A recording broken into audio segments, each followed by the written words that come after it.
จับจาละในบันตำนานเก่าปางปฐมผู้บรมศาสนาตั้งแต่ดาเดิมเข้าแบ่งสำนวนมาเว้าเราพลาแต้มตืมให้มันซึมอยู่เรื่อยคือน้ำดอกบ่อทรายกล่าวถึงหน้าโคไทยน้ำบามุจลินใจทวินศรัทธาศาสนาโคดมเจ้าเอาฤทธาพันภายแบ่งใจปิดเปลี่ยนเหียนหันเป็นดังดางยิ่งหูมันคนว่าแล้วย่นละแย่งยายหมายเพิงพระสงฆ์ทานเสียรการวันท้าพระสัมมาพุทธเจ้าผู้ขามาแฝงเฝ้าขออุปสมบทต่อเพื่อบำเพ็ญกุศลสร้างหลีกเว้นกิเลสตนนี้แล้ว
จิตศรัทธาเป็นที่สุทรงมานาฮักน้อมจำนงทำรงพระศาสนา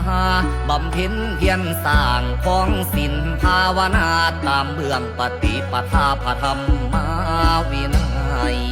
แล้วจังใดนั่งสมาธิฌานยิ่งน้ำลำพานใต้ต้นไม้ใหญ่ลงหลับนอนนิ่งเปลี่ยนปิ่นกับกายจากมนุษย์สาใด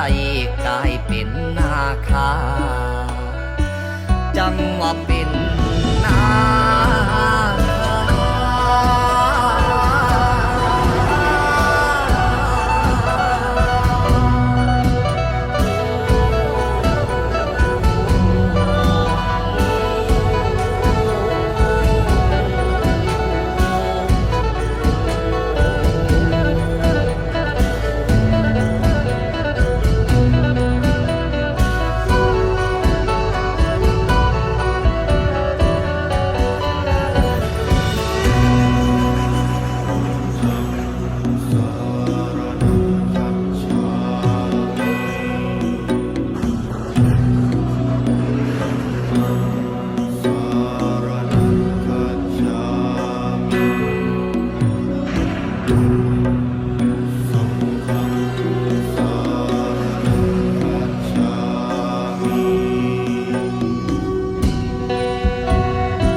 บรรดาสาวกพระพุทธองค์ได้เดินดงดุงดันล่วงมาลิงเห็นเป็นหูบนาคาทางทาราเน่านอนแนบน้ำหลังจากนั้นองค์พระสัมมาสัมพุทธเจ้าได้ทราบเหตุเป็นมาจึงว่าสามารถให้องค์นาคาป้องตนเป็นบรรพชิตต่อไปยังได้ทำการล่าสิกขาให้ต่อองค์นาคมุจรินท่านใดนั้นนาคมุจรินจึงได้ตานกล่าวขอ